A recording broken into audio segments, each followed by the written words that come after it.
Okay, so today I'm gonna try what's called Hotdogs. Basically a pancake on the outside, and on the inside you have different things that go inside. The most popular being sugar and nuts, actually. But there are a lot of other kinds as well, such as ones that have vegetables in them, or seeds, or other ingredients like that. So what's different though from a regular pancake is that instead of just regular white flour inside, it has kind of like a sweet rice flour, so it's a bit sticky and chewy when you eat it. Anyway, I'll show you what that looks like on the inside. It's like crunchy nuts mixed with like sugar and honey, and the dough's really sweet too. So the one that I have here, actually, I ordered it about 15 minutes ago, so it's fairly cool. But if you order it and try to eat it right away, the inside's the temperature of lava, so be careful when you're ordering these. But yeah, they're cheap and they're pretty filling, and I'd highly recommend this as a street food. Now that I think about it, I think this kind of is like has a churro flavor to it. So if you're wondering what it tastes like, kind of like churros filled with other things, so it's really good.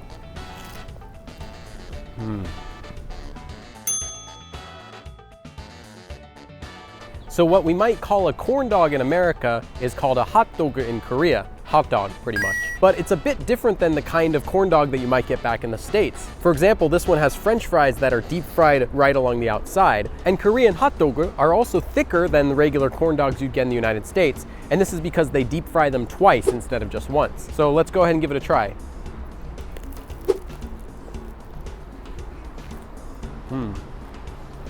It's nice and warm and crunchy, just like what you'd expect from a corn dog, but the French fries that are added give it a little bit of something extra. Although these corn dogs are a little bit different than the ones that I grew up eating, if you just know that they're gonna be a little bit sweeter than what you're used to when you bite into it, you'll be happy with what you get.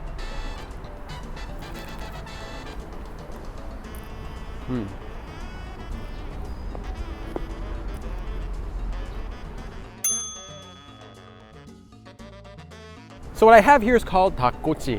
Tak means chicken, and Ggochi just means the stick that goes into it, kind of like chicken shish kebab. And these are sold commonly on the streets in a lot of different varieties. The one that I happen to have right here has green onions that are also fried into it as well, but they also have varieties that are sweet or extremely spicy. So anyway, I'm gonna give it a try.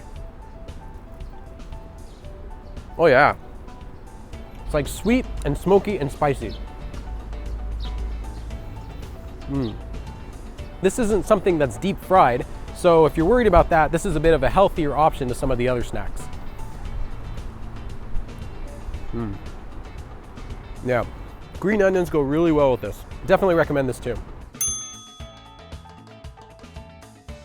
So in Korea, waffles aren't only for breakfast. You can have them pretty much whenever you want. Another main difference though between these kind of waffles that you get in Korea and one that you might get in America is that waffles here have generally no pancake syrup on them. It's more common that you're gonna find these things stuffed with other ingredients like cream, jam, honey, butter, and sometimes ice cream and chocolate. Anyway, so I'm gonna take a bite of this one then.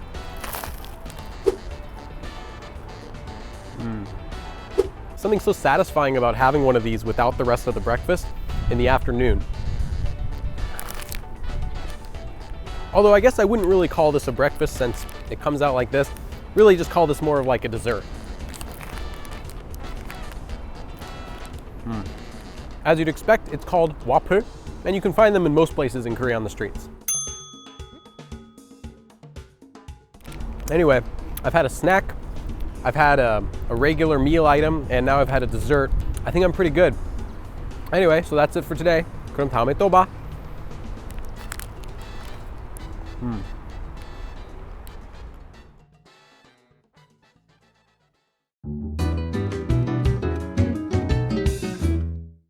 And then the most important ingredient, a raw egg yolk. It smells bad, but it tastes so good. This is usually the kind I'd recommend if you're gonna have it for the first time, so I'll give it a try.